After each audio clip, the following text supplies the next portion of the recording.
There is a persistent assumption in education that more instruction leads to more learning. But when we observe how the brain builds physical connections in response to feedback, the relationship between data volume and learning efficiency disconnects. To test this, researchers designed a study around orthography to phonology mapping. Essentially, they taught adult readers how to correctly pronounce novel, made-up words. Participants were placed inside an fMRI scanner, shown a string of letters like POTEP, and asked to read it aloud. After they spoke, they received one of 3 specific types of audio feedback. This matrix breaks down the 3 experimental conditions tested in the study. First is positive feedback, or PF. This is pure reward. The participant hears, "Excellent, you got it correct."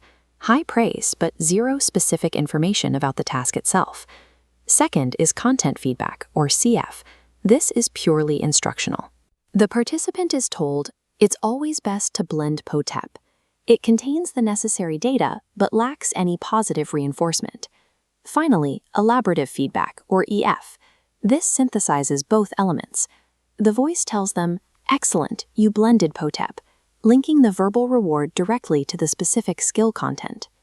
When the subjects were tested later on their ability to pronounce the novel words, the elaborative feedback condition produced a significant performance advantage over the other 2.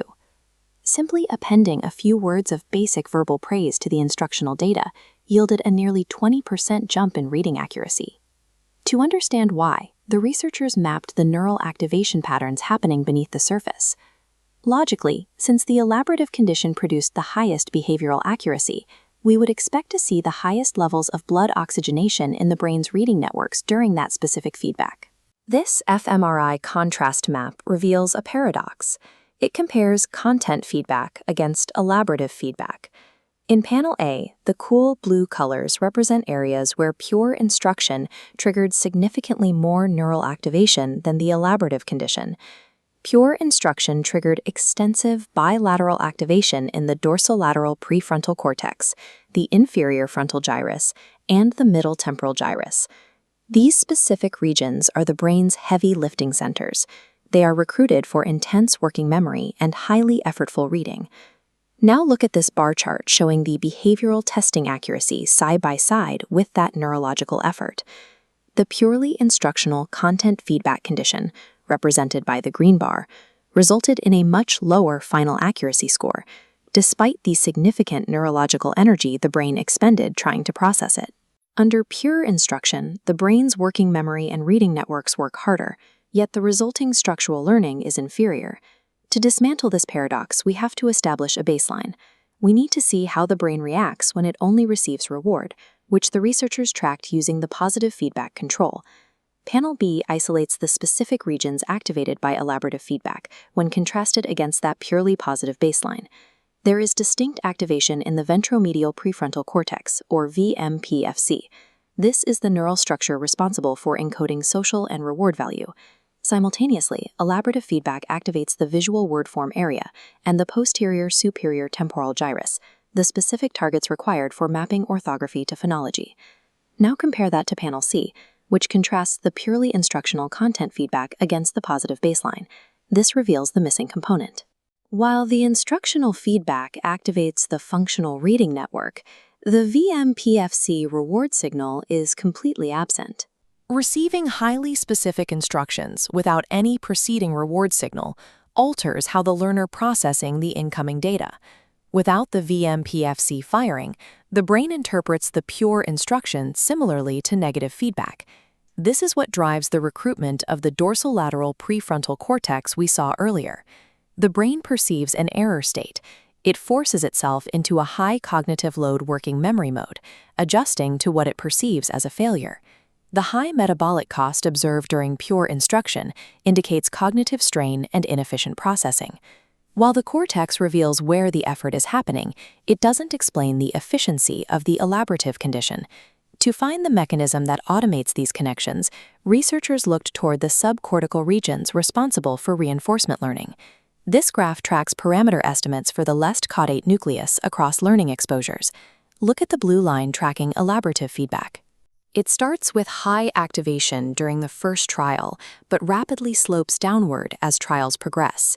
This steep negative slope represents neurological habituation. As the trials continue, the brain expends progressively less energy to perform the task. Contrast this directly with the green line representing content feedback. It remains largely unmodulated across all 5 learning trials. The caudate facilitates action-outcome associations. In this task, it is attempting to link the action of blending syllables to the reward signal coming from the VMPFC. The rapid habituation seen in the elaborative condition indicates successful structural binding. Because the content condition lacks a reward signal, that binding remains incomplete, and the caudate never habituates. The caudate facilitates this integration, allowing for efficient learning only when the target skill is explicitly paired with an encoded reward signal. These deep neurological processes directly shape the conscious, subjective experience of the learner. These bar charts show the post-scan questionnaire data, where participants rated how pleasant and how helpful they found each type of feedback. The positive feedback was rated as pleasant, but participants recognized that it lacked helpfulness. Conversely, the pure instruction of content feedback was rated as helpful, but scored poorly in pleasantness. Only elaborative feedback provided both the specific data and the necessary affect required to score highly in both categories. The conscious preferences of the participants mirror their neurobiological needs. The brain prefers the exact condition that triggers the caudate's integration mechanism. We can map these findings onto a functional model of skill acquisition. The process relies on 3 nodes: the VMPFC for reward, the reading networks for skill content, and the caudate serving as the integrator between them. For efficient learning, neural energy must flow sequentially through this 3-part loop. Once this integration loop activates, it drives down the required cognitive effort in the prefrontal cortex, silencing the high-stress working memory node.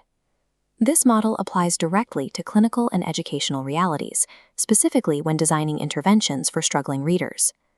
Remediation programs that rely on pure instruction often cause these students to plateau because chronic negative affective reactions to reading actively suppress the reward signal.